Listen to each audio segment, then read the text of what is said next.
السلام علیکم، دس از سفیر خان۔ امید ہے کہ سب خیریت سے ہوں گے۔ آج کا ہمارا ٹاپک وکٹورین پوئٹری ہے کہ وکٹورین پوئٹری کی کریکٹرسٹکس، اس کے بیک گراؤنڈز یا اس کی تھیمز وغیرہ کیا ہے۔ شروع کرتے ہیں۔ تو سب سے پہلے ہم اس ایج کے بیک گراؤنڈ پہ بات کرتے ہیں۔ اگر ہم وکٹورین پوئٹری کو دیکھیں تو اس سے پہلے جو ایج گزرا تھا وہ رومانٹک ایج تھا، اور پچھلی ویڈیو بھی میری اسی ٹاپک پہ تھی، رومانٹک ایج کی پوئٹری پہ۔ جو بھی ورسز، جو بھی پوئٹری کمپوز ہوئی ہے 1837 کے بعد، جب رومانٹک ایج ختم ہوا 1901 تک، 1837 سے لے کے 1901 تک جو بھی شاعری وغیرہ کمپوز ہوئی ہے، لکھی گئی ہے، پبلش ہوئی ہے، وہ وکٹورین پوئٹری کہلاتی ہے۔ اب اس کے اپنے کریکٹرسٹکس ہے، لیکن اس ایج میں کوئین وکٹوریہ جو ہے وہ رین کر چکی ہے، وہ ملکہ تھی انگلینڈ کی، تو اس لیے اس ایج کو وکٹورین ایج کہا جاتا ہے۔ اب اس میں اور رومانٹک ایج میں بہت زیادہ ڈفرینسز تھے، اور ایک ڈراسٹک چینج پایا جاتا ہے دونوں کے فارم آف لٹریچر میں، آرٹ میں یا میوزک میں، لیکن کچھ سملیرٹیز جو ہے وکٹورین ایج کے رومانٹک ایج کے ساتھ، وہ تین بڑے بیسک سملیرٹیز ہے جو وہاں بھی پائی جاتی ہے اور یہاں بھی پائی جاتی ہے۔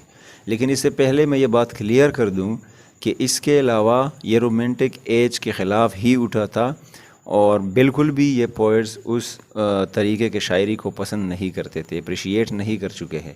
لیکن یہ کچھ سملیرٹیز ہے۔ سب سے پہلا جو سملیرٹی ہے وہ ہے کویسچننگ دی اسٹیبلشڈ رول آف چرچ۔ رومانٹکس بھی چرچ کے بہت سارے رولز کو کویسچن کر چکے تھے کہ یہ اس طرح کیوں ہے، یہ اس طرح ہونا چاہیے، اگر ریلیجن اس طرح ہے، کرسچینٹی میں اس طرح ہے، تو یہ انسانوں کے لیے اچھا نہیں ہے۔ اور یہ وکٹورین ایج میں بھی اس چیز کو اس سے زیادہ کویسچن کیا گیا ہے اور کیا جاتا تھا۔ دوسری جو سملیرٹی ہے وہ ہے interest in maths and mysteries. جس طرح میں نے کہا تھا پوئٹری، رومانٹک پوئٹری میں، کہ وہاں بھی میتھولوجی کو بہت زیادہ اپریشیٹ کیا گیا ہے۔ اگر آپ کیٹس کو، شیلے وغیرہ کو پڑھتے ہیں، لارڈ بائرن کو پڑھتے ہیں، تو وہ اس میں آپ لوگوں کو کلاسیکل گریک کی یا رومن کے میتھس ملیں گے، ادھر کے ہیروز وغیرہ ملیں گے، اور مسٹریز میں بھی یہ کام بہت زیادہ کر چکے ہیں۔ تو یہ ساری چیزیں وکٹورین ایج کی پوئٹری میں بھی پائے جاتے ہیں۔ تو تیسرا جو سملیرٹی ہے وہ ہے اسکیپٹسزم، جسے ہم ڈاؤٹ کہتے ہیں، یا آپ اسے ڈاؤٹ فلنس بھی کہتے ہیں۔ ہر چیز پہ شک کرنا، بدگمانی کرنا، پیسیمسٹک رہنا، اپنے بیک گراؤنڈ کے بارے میں، اپنے سراؤنڈنگ کے بارے میں، سوسائٹی کے بارے میں۔ تو وہ رومانٹک بھی تھے، اس لیے وہ اسکیپسٹ کہلاتے ہیں، اور یہ وکٹورین ایج کی پوئٹری یا پوئٹ جو ہے وہ بھی اسی چیز پہ بیسڈ ہے۔ اب اگر وکٹورین ایج کی پوئٹری کے کریکٹرسٹکس پہ بات کریں تو سب سے پہلی بات تو یہ ہے کہ رومانٹک سے ہم آئیڈیلزم میں تھے، اور رومانٹک سے جب ہم ادھر شفٹ ہوئے تو ہم ریئلزم میں آ گئے۔ تو یہ ایک کریکٹرسٹک میں سے ایک ہے، لیکن بیسیکلی اس کی کریکٹرسٹکس تین ہے جو مین کریکٹرسٹکس ہے۔ لیکن بات یہ ذہن میں رکھنا ضروری ہے کہ وہ آئیڈیالزم پہ بیس تھا رومانٹک ایج، اور یہ جو ہے ریئلزم پہ ہے۔ تو it is a shift from idealism to realism. تو سب سے پہلا جو کریکٹرسٹک ہے وہ ہے conflict between religion and science. اب دیکھیں، جس طرح میں نے پہلے بات کی چرچ کی، ریلیجن کم پڑ گیا تھا، لوگ آرتھوڈاکسی کو، اسٹرکٹنس کو چھوڑ گئے تھے، سائنس پہ بہت زیادہ کام کر چکے ہیں۔ اور پوئٹری میں بھی یہ ون آف دا تھیمز ہے کہ سائنس جو ہے بہت زیادہ ترقی کر چکا ہے وکٹورین ایج میں۔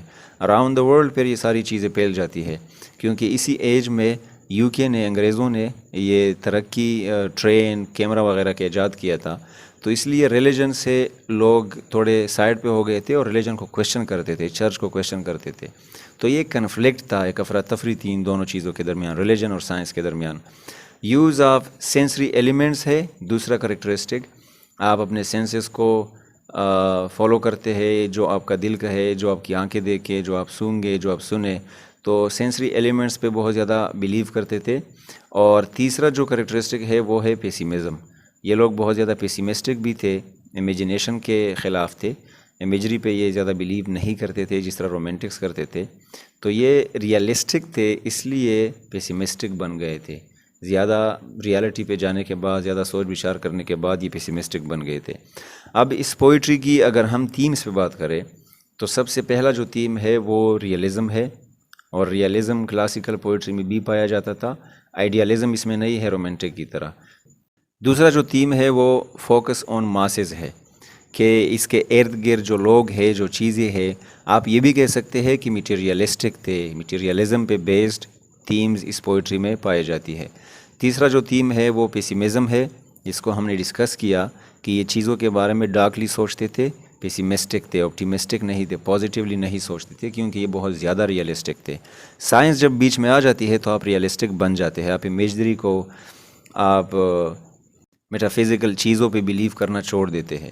فورتھ جو تھیم ہے وہ سائنس اینڈ ٹیکنالوجی ہے۔ میں نے پہلے بھی کہا کہ وکٹورین ایج میں ہی کیمرے کا انوینشن ہوا تھا، ٹرین کا انوینشن ہوا تھا، اور ٹرین کے بعد پھر گاڑیوں کی انوینشن ہوئی 1900 کے بعد 20th سینچری میں۔ تو سائنس اور ٹیکنالوجی میں بہت زیادہ کام ہوا ہے۔ اور کویشچننگ ٹو گاڈ، جس طرح میں نے کہا کہ ریلیجن کو یہ کویشچن کرتے تھے، چرچ کو کویشچن کرتے تھے کہ سائنس میں یہ چیز اس طرح ہے، ریلیجن میں اگر کوئی چیز اس طرح ہے تو وہ ہمیں کوئی پروف کر کے دے، اور پروف مانگنے لگے یہ لوگ۔ سینس آف رسپانسبلٹی بھی اس کی پوئٹری میں پائی جاتی ہے۔ جب آپ ریئلسٹک بن جاتے ہیں تو آپ میں رسپانسبلٹی بڑھ جاتی ہے۔ سیونتھ جو تھیم ہے وہ موریلٹی ہے، موریلٹی پہ کام کر چکے ہیں، فیمیل وومن رائٹس پہ، یا معاشرے میں یہ ہونا چاہیے، یہ ہونا چاہیے، بچوں کے حقوق، فیمیلز کے حقوق، تو یہ موریلٹی میں آ جاتے ہیں۔ ایٹ جو تھیم ہے وہ interest in medieval myths and folklore ہے۔ جس طرح میں نے پہلے کہا کہ میتھس پہ بلیو کرنا، اٹیلین یا فرینچ وغیرہ جو میڈیول ایج ہے، اور فوک لور کا مطلب ہے جو تہذیبی اور ثقافتی لٹریچر ہے، کہانیاں ہے، اس پہ بھی یہ لوگ اس کو بھی پسند کرتے تھے اور اپریشیٹ کرتے تھے۔ اب اس ایج کی جو پوئٹری ہے وہ بیسیکلی دو گروپس میں ڈیوائیڈڈ ہے۔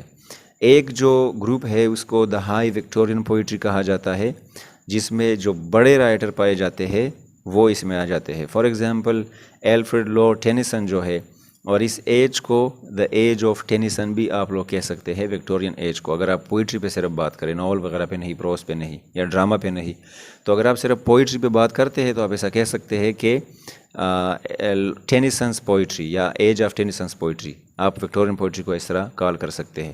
دوسرا جو پوئٹ ہے وہ رابرٹ براؤننگ ہے، میتھیو آرنلڈ ہے، الزبتھ بینٹ براؤننگ ہے جو رابرٹ براؤننگ کی وائف تھی، گیرارڈ مینلے ہاپکنز وغیرہ اس میں شامل ہے۔